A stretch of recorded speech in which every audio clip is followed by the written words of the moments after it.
I remember standing in the corner of that room and feeling like a ghost in my own son's life. The engagement ceremony was in full swing. Laughter echoed off the walls. Crystal glasses clinked together in celebration. Perfume and cologne mixed with the scent of fresh roses arranged on every table. The lights were dimmed just enough to make everything look warm and magical. And there I was, standing alone near the entrance to the kitchen, wearing the simple cream-colored sari I had chosen carefully that morning. My hair tied back, my jewelry minimal.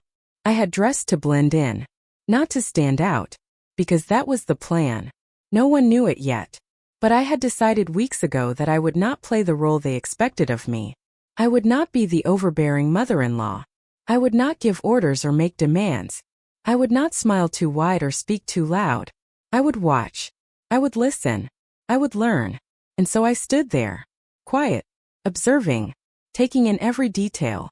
Guests walked past me without a second glance. Some nodded politely. Others didn't even notice I was there. A few distant relatives asked me where the restroom was. One woman mistook me for the caterer and asked if there were more samosas coming out. I smiled and pointed her in the right direction. My son was across the room. He looked handsome in his dark suit. His hair was styled perfectly. His smile was bright as he stood beside her. His fiancée. The woman who would soon become his wife. The woman who would soon become part of this family. She was beautiful. There was no denying that. Tall and poised, wearing a deep red lehenga that shimmered under the lights. Her makeup was flawless. Her laugh was musical. Everyone's eyes were on her. She moved through the room like she owned it, confident, graceful, receiving compliments and blessings with a practiced smile. I watched her closely. She hadn't looked at me once since the ceremony began. Not once. When guests asked her about the family, she spoke about my son's father, about his career, about his achievements. She spoke about my son's education, his job, his ambitions. She did not mention me. When someone asked where the groom's mother was, she glanced around the room with a vague expression and said she wasn't sure. Then she laughed and changed the subject. I was standing less than 20 feet away. But to her I was invisible. And I let myself be. Because I needed to see this. I needed to know who she really was when she thought no one important was watching. An elderly aunt approached me. She was one of the few people who still remembered me as the woman I used to be. Before the years of quiet service. Before I became background noise in my own home. She took my hand and squeezed it gently. "Are you all right?" she asked. I smiled at her. A real smile. Not the polite kind. "I am fine," I said. "Just observing." She looked at me with knowing eyes. She had been married for 50 years. She understood what it meant to watch and wait. "Be careful," she whispered. Some daughters-in-law come with sharp edges hidden beneath soft words. I nodded. "I know," I said. She patted my hand and walked away.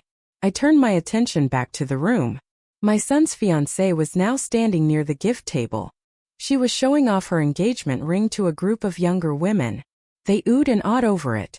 She laughed and held her hand up to the light so the diamond could catch every angle. One of the women asked if she was nervous about meeting the family. The fiancée tilted her head and smiled. "Not really," she said. "I have already met everyone who matters." The women giggled. I stood in the corner, silent, my hands folded in front of me. Everyone who matters. Those 3 words settled into my chest like stones. But I did not react. I did not move. I did not let my face show anything. Because this was just the beginning. And I had learned a long time ago that the loudest voices are not always the ones with the most power. Sometimes the most powerful thing you can do is stay quiet. And watch. The ceremony continued. Rituals were performed. Prayers were offered. My son and his fiancée exchanged rings while everyone clapped and cheered. Clap too. From my corner. With a smile on my face. But inside I was taking notes. Mental notes. Observations. Patterns. I watched how she touched my son's arm. Possessive. Controlling. She guided him where to stand. When to smile. What to say. He followed her lead without question. I watched how she spoke to his father. Respectful. Charming. She laughed at his jokes. Complimented his tie. Asked him about his work. She knew how to win him over. But with me she was different. When I had tried to greet her earlier in the day, she had given me a quick smile and a nod. Then she turned away to talk to someone else.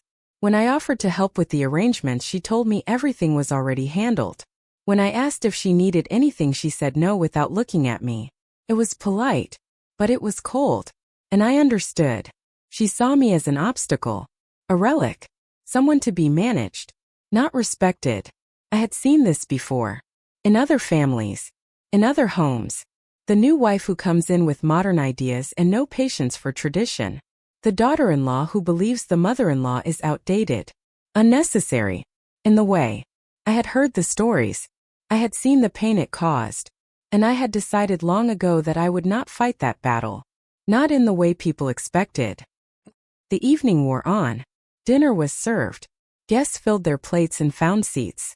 Conversations buzzed around me. I sat at a small table near the back. Alone. No one invited me to sit with them. No one saved me a seat at the main table. I was fine with that. From where I sat I could see everything. I watched my son's fiancée move from table to table. She greeted every guest. Thanked them for coming. Posed for pictures. She was good at this. She knew how to work a room. But I also noticed something else. She only stopped at the tables where important people sat. The relatives with money. The friends with influence. The guests who could offer something. She skipped the tables with elderly aunts and distant cousins. She barely acknowledged the older generation. And she never once came to my table. Not to greet me. Not to thank me. Not to ask if I needed anything. I was the groom's mother. And I was invisible. I took a sip of water and watched her laugh at something someone said. She threw her head back. Her hand on my son's shoulder. Everyone around her smiled. She was winning. And she didn't even know I was playing. As the night came to an end, guests began to leave. They said their goodbyes. Offered their blessings. Took one last photo. I stayed in my corner. Watching. Waiting. My son finally noticed me. He walked over with a tired smile. "Ma," he said.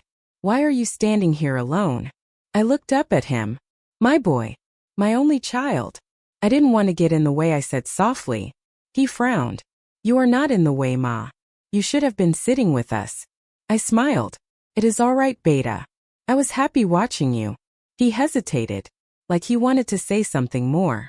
But then his fiancée called his name from across the room. He glanced back at her, then at me. "I will talk to you later, Ma," he said. And he walked away. I stood there for a moment longer, alone in the emptying room. Then I picked up my purse, adjusted my sari, and walked toward the door. No one stopped me. No one asked if I needed a ride home. I stepped outside into the cool night air. The street was quiet. The stars were bright above me. I took a deep breath. And I smiled. Because tonight I had learned everything I needed to know. And soon the silence I had chosen would become the loudest thing in that room. ## Chapter 2. A mother who learned to listen first. I didn't always know how to be quiet. There was a time when I was loud. When I spoke my mind without hesitation. When I believed that being heard meant being strong. But life has a way of teaching you lessons you never asked for. I was 22 when I got married. Young. Hopeful. Full of dreams. I moved into my husband's home with a heart full of love and a head full of expectations. I thought marriage would be a partnership. I thought I would be welcomed, respected. I was wrong. My mother-in-law was a strong woman, sharp-tongued, set in her ways. She ran the household with an iron fist. Every decision went through her. Every rule was hers to make. And I was expected to follow. First I tried to adjust. I woke up early, cooked meals, cleaned the house. I smiled even when I was exhausted. I nodded even when I disagreed. But it was never enough. She criticized the way I folded clothes, the way I made tea, the way I spoke to guests. She told me I was too soft, too emotional, too modern. I tried to defend myself. I tried to explain. I tried to stand up for my own choices. But every time I spoke, she shut me down. "You are too young to understand," she would say. "You don't know how things are done in this house." And my husband would stay silent. He loved his mother. He respected her. And he didn't want to get involved. So I learned to stay quiet. Not because I was weak, but because I realized that speaking without being heard is exhausting. The years passed. I gave birth to my son. My world shifted. Suddenly everything I did was for him. Every meal I cooked. Every prayer I whispered. Every sacrifice I made. I watched him grow. I held his hand as he learned to walk. I stayed up late helping him with homework. I cheered at every school event. I wiped his tears when he was sad. I was his mother. And that was the most important thing I had ever been. But I also watched how my mother-in-law treated me. How she dismissed my opinions. How she made decisions about my son without asking me. And I promised myself something. If my son ever brought a woman into this house, I would never make her feel the way I had been made to feel. I would never belittle her. Never control her. Never take away her voice. I would give her space, respect, dignity, because I knew what it felt like to be erased. But promises are easy to make when the situation is hypothetical. When my son told me he was getting engaged, I was happy, proud, excited. I asked him about her, what she was like, what she loved, what her dreams were. He told me she was smart, ambitious, independent. She sounds wonderful, I said. And I meant it. I wanted to meet her. I wanted to welcome her. I wanted to start building a relationship. But when we finally met, something felt off. She was polite, but distant. She smiled, but it didn't reach her eyes. She answered my questions with short responses. She didn't ask me anything about myself.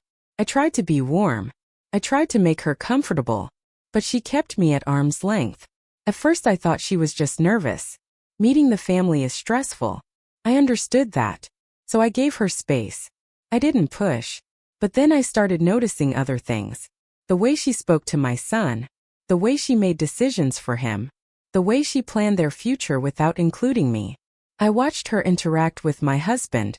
She was charming, attentive. She asked for his advice. She valued his opinions. But with me she was different. Cold, dismissive, indifferent. And I realized something. She didn't see me as a person. She saw me as a stereotype. The overbearing mother-in-law. The obstacle. The woman she would have to tolerate. She had already decided who I was before she even knew me. I could have confronted her. I could have demanded respect. I could have made a scene. But I didn't. Because I had learned something important over the years. People reveal who they are when they think no one is watching. And the best way to see someone's true character is to give them space to show it. So I made a decision. I would step back. I would stay quiet. I would observe. I would let her think I was weak, unimportant, easy to ignore. And in doing so I would learn everything I needed to know. The weeks leading up to the engagement were revealing. She planned everything. The venue, the guest list, the decorations, the food. She asked my husband for his input. She asked my son for his preferences. She didn't ask me. When I offered suggestions, she thanked me politely and then did what she wanted anyway. When I tried to help, she told me everything was under control. When I asked to be involved, she told me not to worry. It was subtle. Nothing outright rude. Nothing I could point to and say this is wrong. But it was clear. I was being pushed to the sidelines. And I let it happen. Because I needed to see how far she would go. I thought about my own mother-in-law often during those weeks. I remembered how powerless I had felt. How invisible. And I wondered if this was some kind of cosmic justice. If I was being repaid for all the times I had stayed silent when I should have spoken. But then I realized something. This wasn't about me. This was about my son. He was about to marry a woman who didn't respect the people who had raised him. Who didn't value the sacrifices that had been made for him. And if I didn't do something, he would spend his life caught between two worlds. Between the woman he loved and the mother who loved him. I didn't want that for him. So I decided I would not fight her. I would not compete with her. I would simply show her who I really was. Not through words, but through presence. Not through confrontation, but through quiet strength. On the day of the engagement, I woke up early. I showered. I dressed carefully.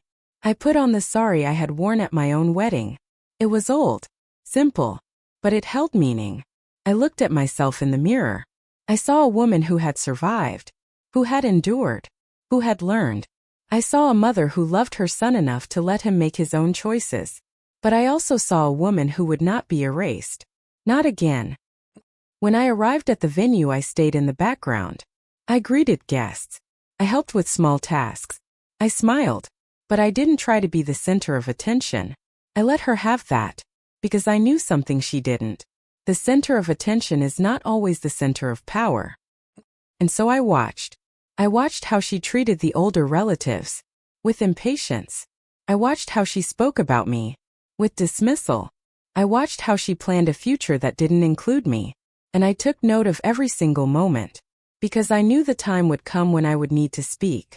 And when I did, it would not be out of anger. Or bitterness. Or revenge. It would be out of love. For my son. For this family. And yes, even for her. Because sometimes the kindest thing you can do for someone is show them the truth they are refusing to see.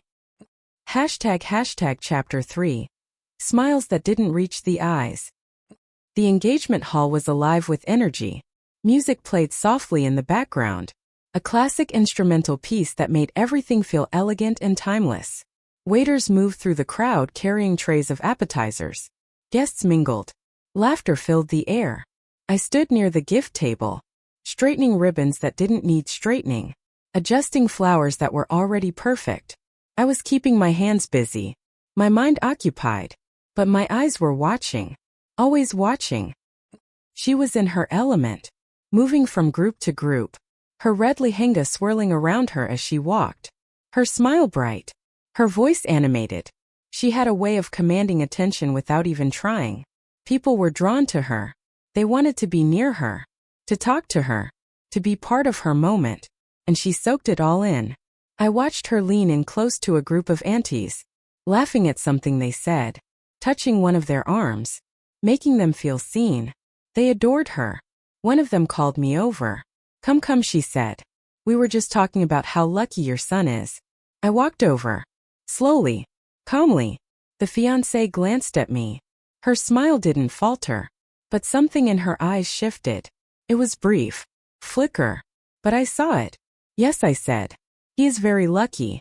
The aunties continued talking, asking her about the wedding plans, about where they would live, about when they would have children. She answered every question with charm and grace, but she didn't include me in the conversation. She didn't turn to me for confirmation. She didn't ask my opinion. I stood there, smiling, silent. One of the aunties finally looked at me. You must be so happy, she said. I replied. Very happy. The fiancé's smile tightened. Just a little. Then she touched the auntie's hand. Excuse me for a moment, she said. I need to check on something. And she walked away. The aunties turned their attention back to me, asking me questions, wanting to know how I was feeling. I answered politely, but my mind was elsewhere. I was replaying that look in her eyes, that flicker of irritation when the attention shifted to me.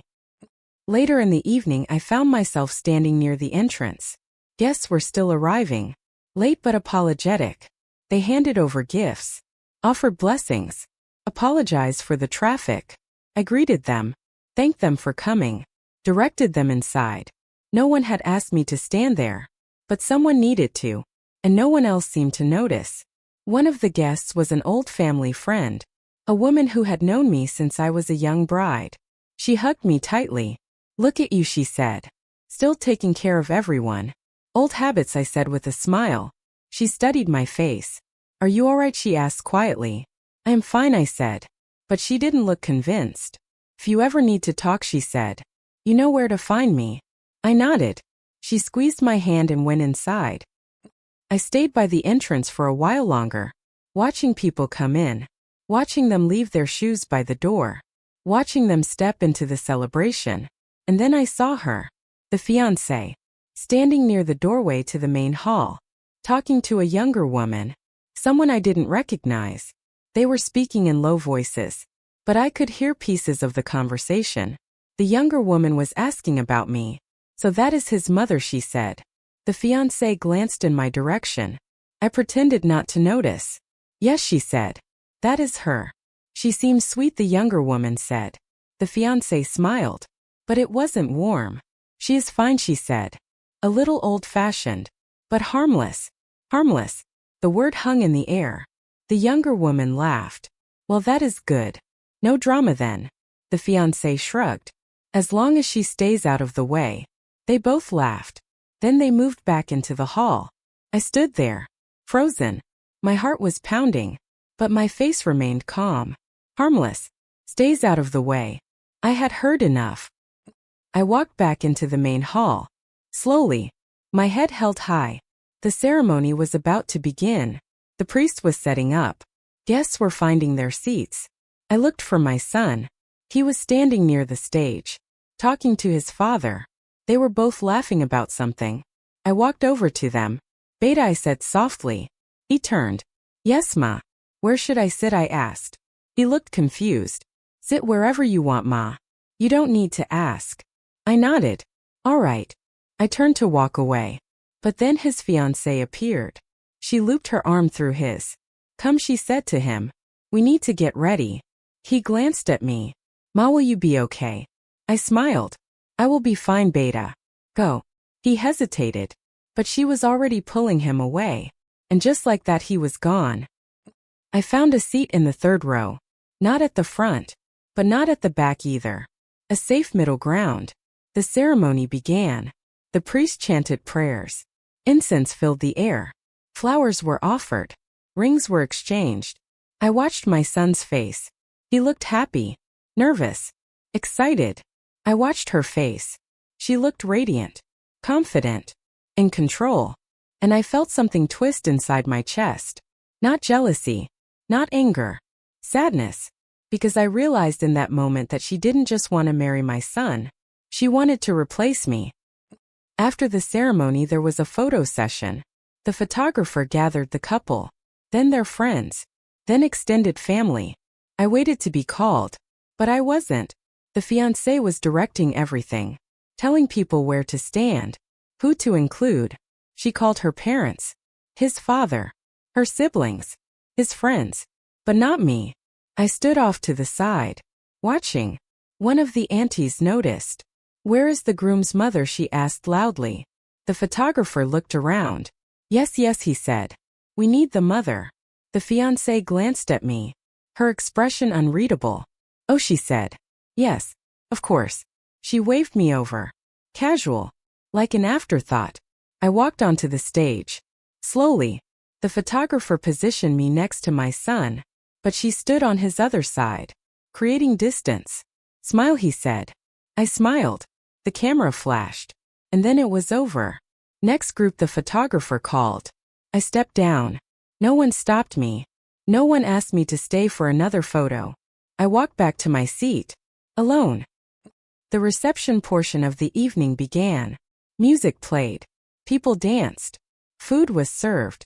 I sat at my table, watching the celebration unfold. My son and his fiancée moved to the dance floor. Everyone cheered. They looked perfect together. She rested her head on his shoulder. He smiled down at her. And I felt the weight of everything pressing down on me. But I didn't cry. I didn't break. I just watched. Because I had made a promise to myself. I would see this through. I would understand who she really was. And then I would decide what to do. As the night went on, I noticed something else. She wasn't just dismissive toward me. She was strategic. She made sure I was never in the center of anything. Never in the important conversations. Never in the key moments. She didn't insult me. She didn't confront me. She simply erased me. Quietly. Subtly. Effectively. And no one seemed to notice. Except me. Near the end of the evening, I went to the restroom. I needed a moment alone. A moment to breathe. I stood in front of the mirror, looking at my reflection. I looked tired. Older than I felt. But I also looked strong. I had survived worse than this.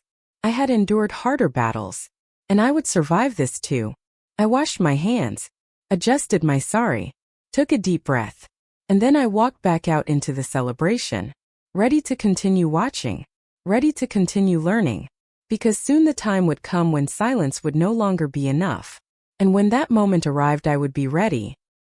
##Chapter 4. When silence became an insult.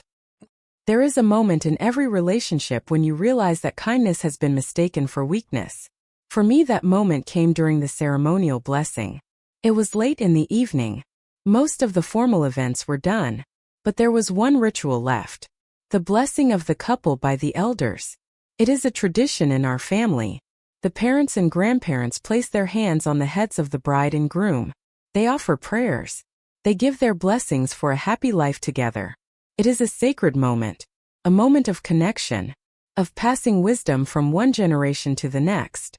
I had been looking forward to it, not because I wanted attention, but because it was one of the few moments where I would be expected to stand beside my son, to place my hand on his head, to offer him my love and my prayers. It was a moment that belonged to me, or so I thought. The priest called for the elders to come forward. My husband stood up. He walked toward the stage. I stood up as well, smoothing down my sari, my heart beating a little faster. But before I could take a step, the fiancé's mother appeared beside me. She smiled at me. It was polite, but there was something else in her eyes. "You can go after us," she said. "We will do the family blessings first." I blinked. "Family blessings? I am family," I said quietly. She laughed. A light dismissive sound. "Of course you are. I just meant the immediate family. You understand." She walked away before I could respond. I stood there, frozen. Immediate family. I was his mother. How was I not immediate family? I watched as the fiancé's parents stepped onto the stage. They stood on either side of the couple. They placed their hands on their heads. The priest chanted prayers. Everyone watched with reverence. Then my husband was called forward. He stood beside my son, placed his hand on his head, offered his blessing. The crowd clapped. And then the priest moved on to the next part of the ceremony.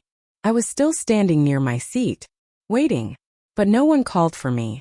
The fiancée was rearranging her dupatta, smiling at guests, accepting congratulations. My son was talking to his father. No one noticed I hadn't been included, or maybe they noticed and didn't care. I felt something crack inside me, not loudly, not dramatically, but quietly, like a thin sheet of ice giving way under too much weight. I had accepted being overlooked. I had accepted being dismissed. But this was different. This was erasure. I was being written out of my own son's life, in real time, in front of everyone, and no one was stopping it. I sat back down. My hands were trembling. I clasped them together in my lap. I took slow breaths, trying to steady myself. An elderly uncle sitting near me leaned over. "Did they call you up?" he asked.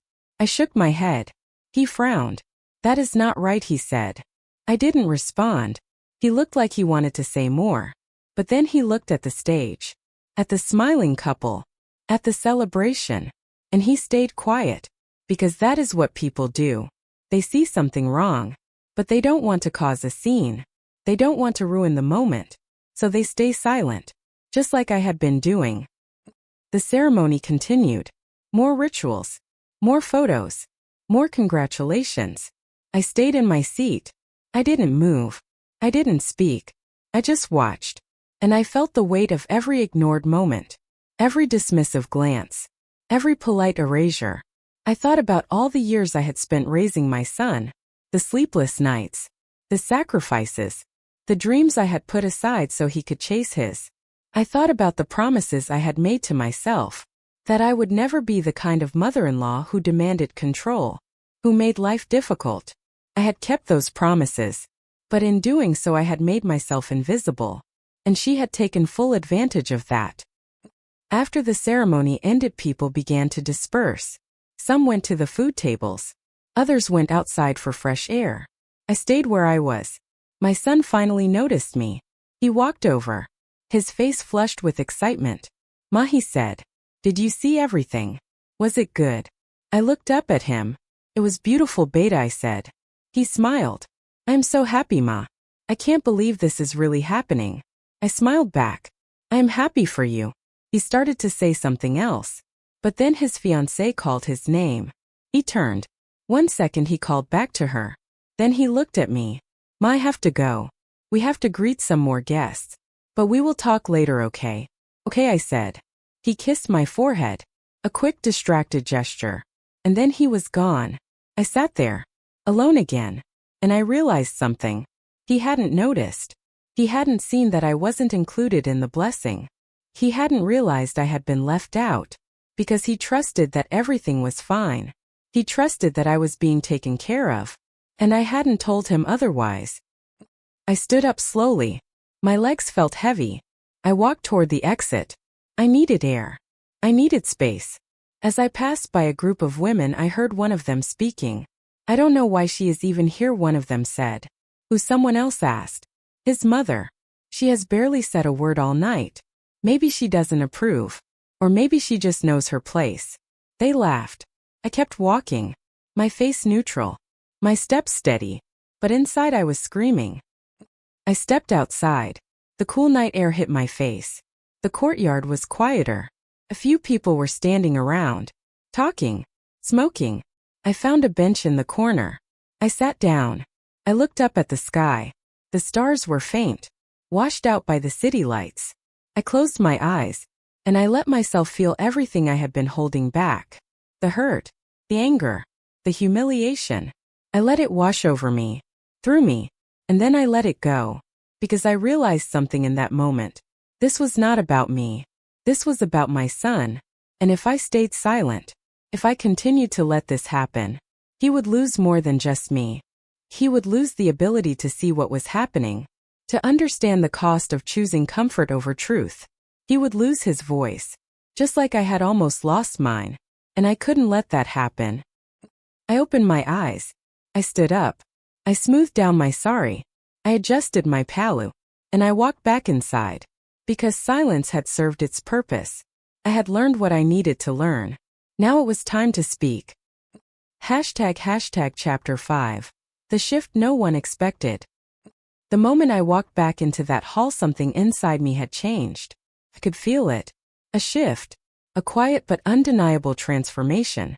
I was no longer the woman standing in the corner, observing, accepting, enduring. I was the woman who had seen enough. And I was ready. The reception area was still buzzing. Guests were scattered around. Some were eating dessert. Others were gathered near the dance floor watching a few brave souls show off their moves. My son and his fiancée were sitting at the main table, surrounded by friends, laughing, glowing. I walked toward them, not quickly, not in a way that would draw attention, but with purpose. People noticed me as I passed. A few smiled. A few nodded, but most didn't see me at all. I was used to that. I reached the main table. My son looked up. His face brightened. Ma, he said, come sit with us.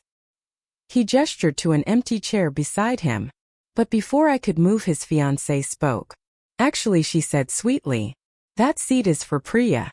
She went to get some water. Priya was one of her friends. My son looked confused. Ma can sit somewhere else for a few minutes, he said. The fiancée smiled at him. Of course. There are plenty of seats. She gestured vaguely toward the other tables. I stood there, looking at her. She met my gaze. Her smile didn't falter. But I saw it. That flicker of challenge. That silent dare. She was testing me, pushing me, seeing how much I would take. I smiled back at her. It is all right, Beta, I said to my son. I will sit over there.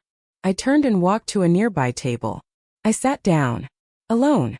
But I didn't look away. I kept my eyes on her. And for the first time all evening she looked uncomfortable. A few minutes later, one of the older aunties approached the main table. She wanted to talk to my son, to give him some advice about marriage. The fiancée intercepted her. Oh, auntie, she said. He is a little tired right now. Maybe later. The auntie looked surprised. It will only take a moment, Beta. The fiancé smiled. I know. But we have so many people to talk to.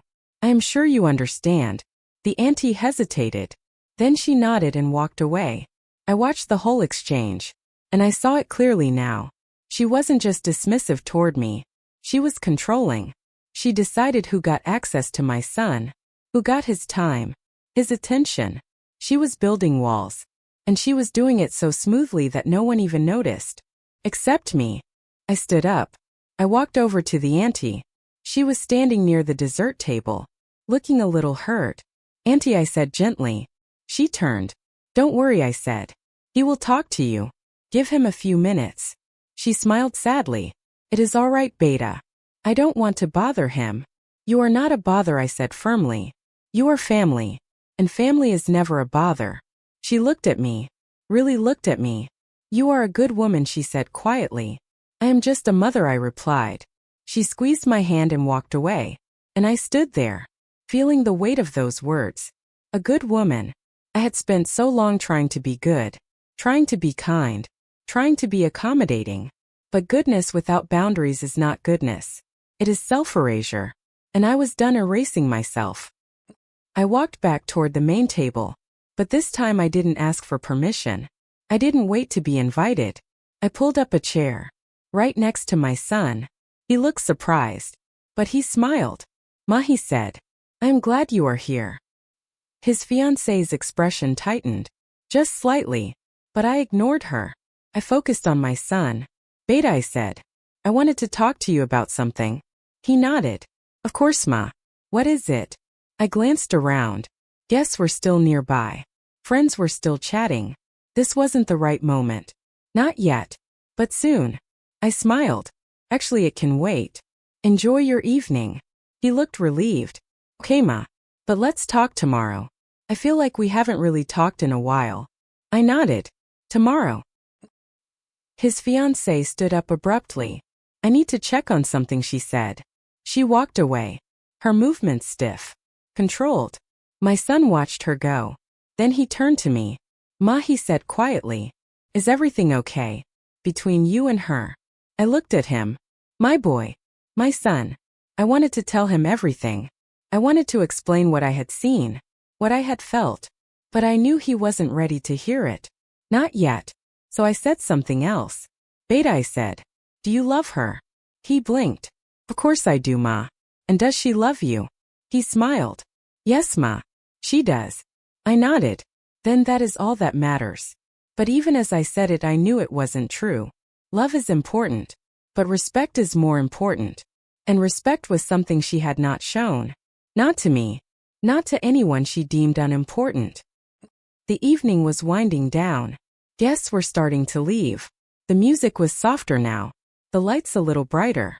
I stood near the entrance again, saying goodbye to people, thanking them for coming. The fiancé's mother approached me. It was a beautiful ceremony, she said. Yes, I replied. It was. She hesitated. Then she leaned in closer. I hope you know, she said. My daughter is very independent, very strong-willed. She is used to doing things her own way. I looked at her. I understand, I said. She smiled. Good. I am glad we understand each other. She walked away. And I realized what she was really saying. She was warning me, telling me to stay in my lane, to not interfere. But what she didn't realize was that I wasn't planning to interfere. I was planning to speak. And there is a difference. The hall was nearly empty now. Staff were cleaning up, folding chairs, collecting plates. My son and his fiancée were standing near the exit, saying goodbye to the last few guests. I walked over to them. Beta, I said. I am going to head home. He looked concerned. Ma, let me drop you. No, I said. You stay. Enjoy your night. He hesitated. Are you sure? I am sure. He hugged me. A real hug. Warm and tight. Thank you, Ma, he whispered. For everything. I held him for a moment longer than usual. I love you, Beta, I said. I love you too, Ma. I pulled back.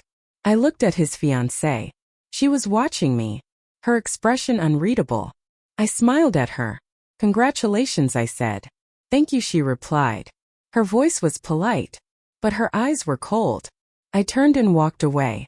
But as I reached the door, I paused. I looked back. One last time. My son was laughing at something someone said. His arm around her waist. She was smiling. Victorious. And I thought to myself, you have no idea what is coming. Because tomorrow everything will change. ## Chapter 6. The words that changed everything. I didn't sleep that night. I lay in bed, staring at the ceiling, replaying every moment, every word, every silence. I thought about the engagement, About the way I had been pushed aside, forgotten, dismissed. But I also thought about my son, about the life he was about to build. And I knew I had a choice. I could stay silent, let things continue as they were, let her take control, let myself fade into the background.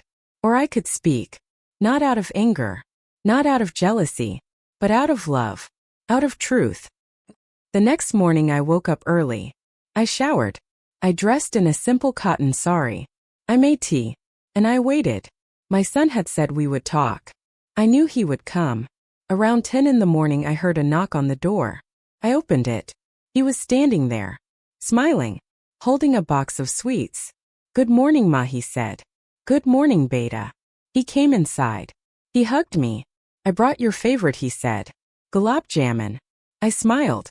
"You didn't have to." "I wanted to." We sat down in the living room. He opened the box, offered me one.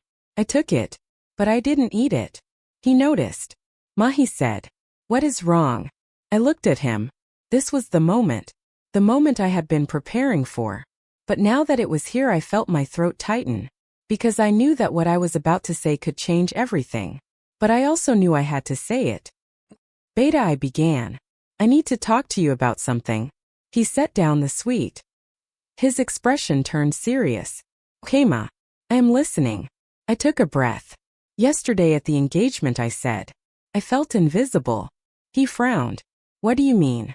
"I was not included in the blessing," I said. "I was not called to the stage. I was not part of the ceremony." He looked confused. "Ma, I thought you were there. I thought everything was fine."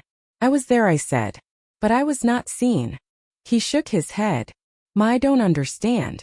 Why didn't you say something?" "Because I wanted to see," I said quietly. "I wanted to understand who she really is when no one is paying attention." He stiffened. "What are you saying, Ma?" "I am saying that your fiancé does not respect me." He stood up. "Ma, that is not fair." "It is true," I said firmly. He paced the room. "You don't even know her, Ma. You haven't spent time with her. You are judging her based on one night. I have spent months watching her, Beta. Months trying to connect with her. And every time I try she shuts me out." He turned to face me. "Maybe you are being too sensitive, Ma. Maybe you are reading too much into things." I looked at him. "Beta," I said, "I am your mother. I have loved you since before you were born. I have sacrificed everything for you. And I am not asking you to choose. I am asking you to see." See what he said. "See that she does not value the people who raised you. See that she is building a life that does not include me. See that she is slowly erasing me from your world." He was silent. I stood up. I walked over to him. "Beta," I said, "I am not trying to control you. I am not trying to ruin your happiness. I just want you to be aware." He looked at me. His eyes were conflicted. "Ma," he said quietly, "I love her." "I know," I said, "and I want to marry her." "I know. Then what do you want me to do?" "I want you to talk to her," I said. "I want you to tell her that I am part of this family, that I matter, that I deserve respect." He rubbed his face. "Ma, I don't want to start our marriage with conflict." "This is not conflict," I said. "This is communication. This is setting boundaries. This is making sure that everyone in this family is treated with dignity." He didn't respond. I reached out. I took his hand. "Beta," I said, "if you do not do this now, it will only get harder. And one day you will wake up and realize that you have lost something you cannot get back." He looked at me. "What will I lose?" he asked. "Me," I said simply. The words hung in the air. He pulled his hand away. "Ma, don't say that. I am not threatening you, Beta. I am telling you the truth. If I am not respected, if I am not valued, then I will not stay where I am not wanted." "You are wanted, Ma," he said desperately.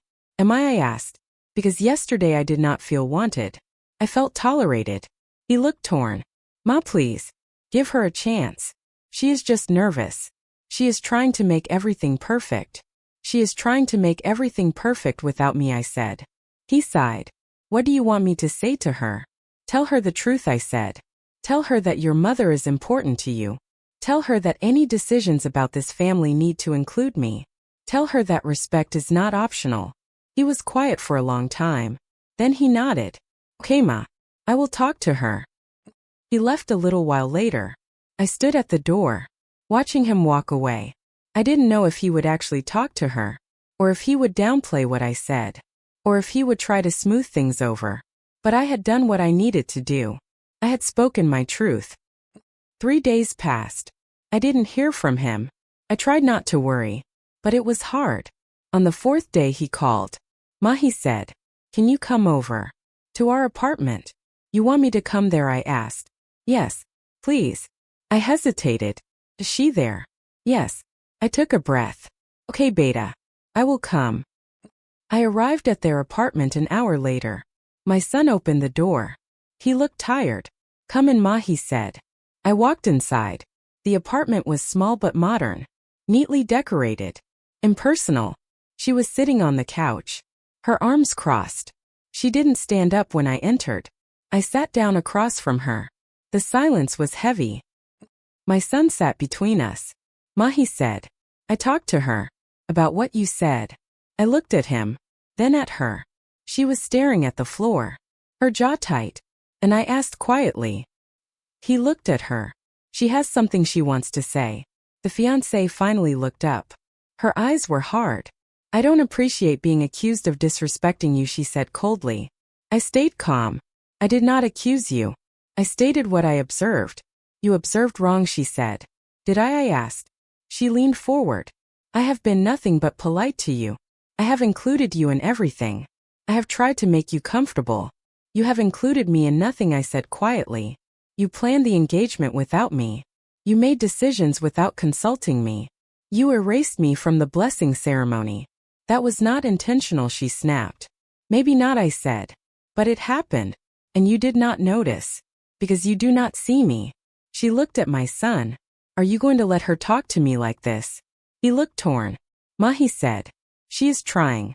Can you please give her credit for that?" I looked at him, and in that moment I realized something. He was not going to stand up for me. He was going to try to keep the peace, to make everyone happy, and in doing so he was choosing her over me. Not because he didn't love me, but because it was easier. I stood up. "I see," I said quietly. "Ma," my son said. "Don't leave." "I need to," I said. I looked at his fiancée. "I hope one day you understand what you are doing." I hope you realize that family is not something you build by tearing people down."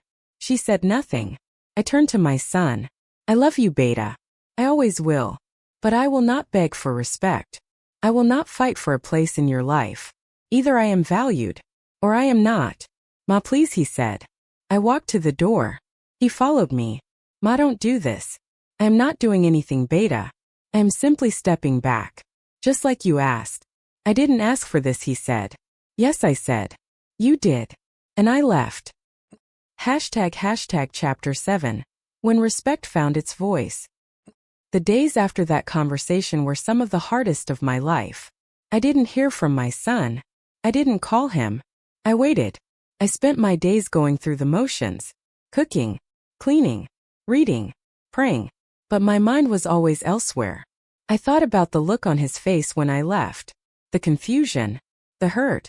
But I also thought about the years ahead, about the life he was choosing, about the woman he was choosing to build it with. And I knew I had done the right thing, because sometimes love means stepping back, even when it hurts. A week passed. Then 2. I heard through relatives that the wedding planning was continuing. Invitations were being printed. Venues were being booked. No one asked for my input. I was not surprised. Then one evening my phone rang. It was my son. "Ma," he said. "Can I come see you?" "Yes, Beta. Of course. I will be there in an hour." "Okay." He hung up. I sat there, my heart pounding. I didn't know what to expect, but I knew this conversation would be important. When he arrived, he looked different. Thinner. Tired. Like he hadn't been sleeping. He sat down. He didn't say anything for a long time. Finally he spoke. "Ma," he said. "I am sorry. I waited. I should have listened to you," he continued. "I should have seen what you were seeing. I stayed quiet." He rubbed his eyes. "After you left we had a big fight. She was angry. She said you were trying to control me, that you were jealous." I felt a pang in my chest. But I didn't interrupt. And I believed her, he said. First. Because it was easier. because I didn't want to think that the woman I love could be cruel. He looked up at me. But then I started paying attention. Really paying attention. And I saw it. Saw what I asked gently. The way she talks about you. The way she dismisses you. The way she plans everything without considering you. He shook his head. I didn't want to see it, Ma. But once I did, I couldn't unsee it. He took a breath. I confronted her, he said. I told her that you are important to me. That any life we build has to include you. That respect is not negotiable. And what did she say, I asked. She got defensive. She said I was being manipulated. That you were playing the victim. I winced. But I didn't back down, he said. I told her that if she cannot respect my mother, then we have a problem. He looked at me. And she broke down. She cried. She said she was scared. Scared of losing me. Scared of not being enough. I softened. Just a little. Fear, I said quietly, can make people do cruel things. Yes, he said. But fear is not an excuse. He leaned forward. Ma, I asked her to come here. To talk to you. To apologize. I looked at him. Is she willing, I asked. He nodded. She is outside. In the car. She wanted me to ask you first. To see if you would be willing to listen. I took a breath. I am willing, Beta. But only if she is sincere. I will not accept empty words. I know, he said. He went outside. A few minutes later he came back. She was with him. She looked different than she had at the engagement. Smaller. Less confident. She stood near the door. Her hands clasped in front of her. I gestured to the couch. Please, she.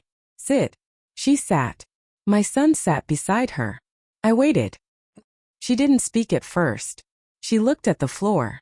Her fingers twisting together. Finally she looked up. I am sorry, she said quietly. I stayed silent. I was wrong, she continued. I was selfish. I was so focused on making everything perfect that I forgot to see the people around me. She paused. I was scared, she said. Scared that you wouldn't like me. Scared that you would try to control us. So I pushed you away before you could. That is not fair, I said gently. You decided who I was before you even knew me. She nodded. I know. And I am sorry. Her voice broke. I don't have a good relationship with my own mother, she said. We fight all the time. She criticizes everything I do. So when I met you, I assumed you would be the same. I watched her carefully. But you are not, she said.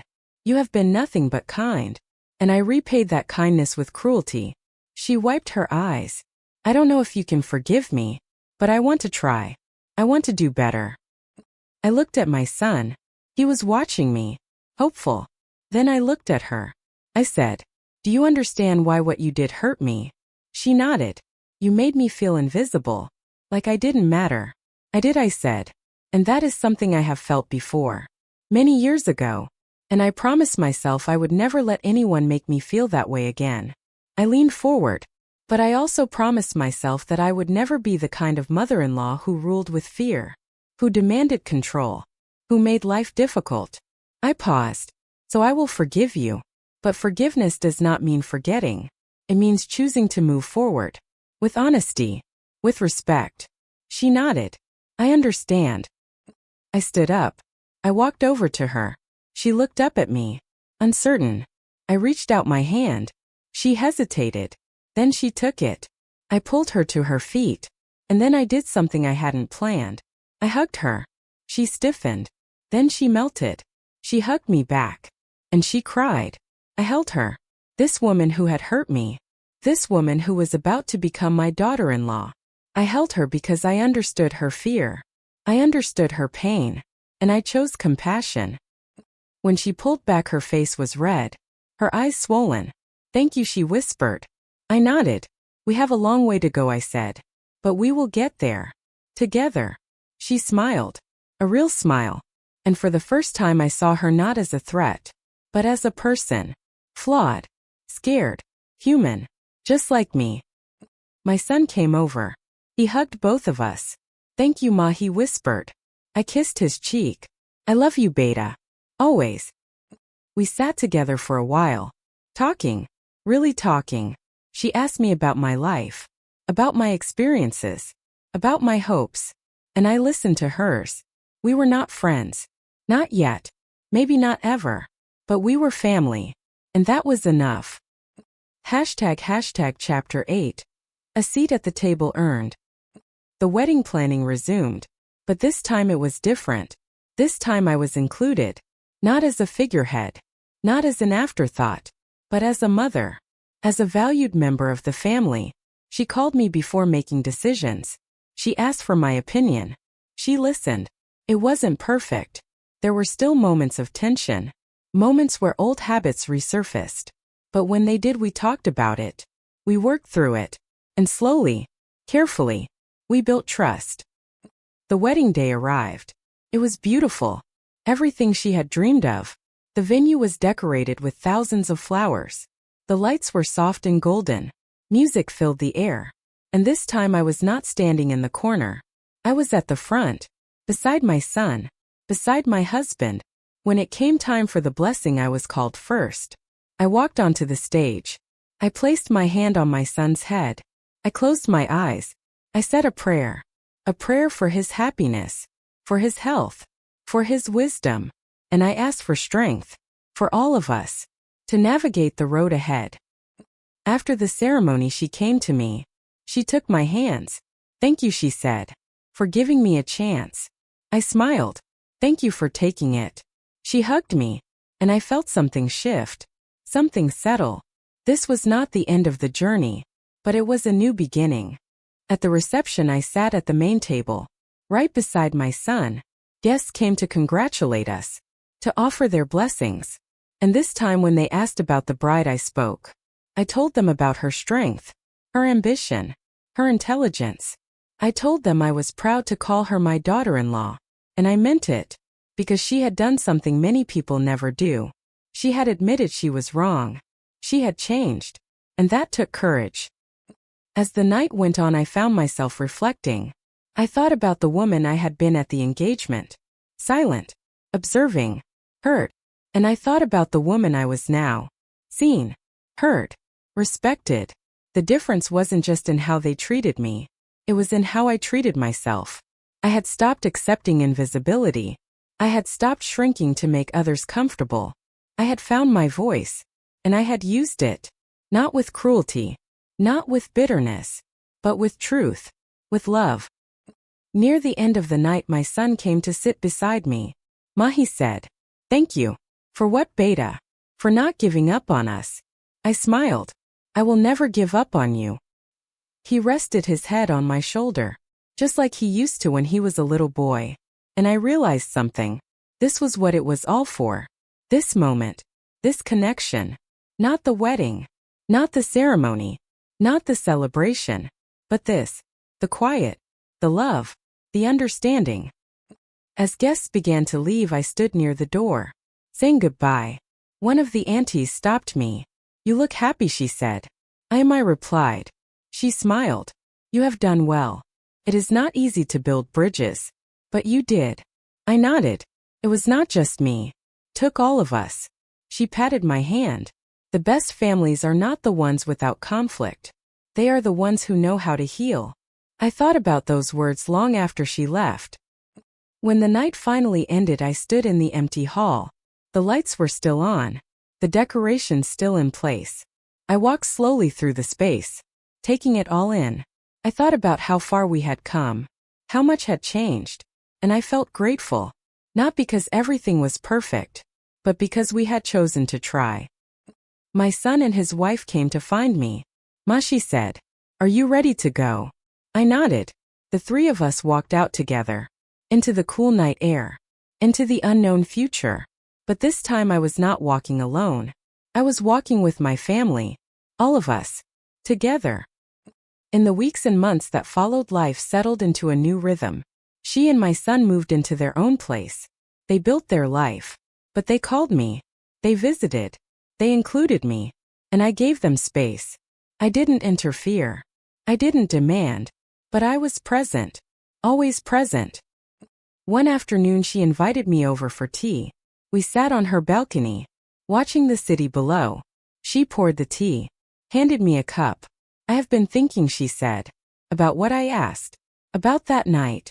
At the engagement. When you stayed quiet." I sipped my tea. Why didn't you say something earlier, she asked. Why did you wait so long? I thought about it. Because I needed to see, I said. I needed to know who you really were. Not who you pretended to be. She nodded slowly. And what did you see? I saw someone who was scared. Someone who was protecting herself.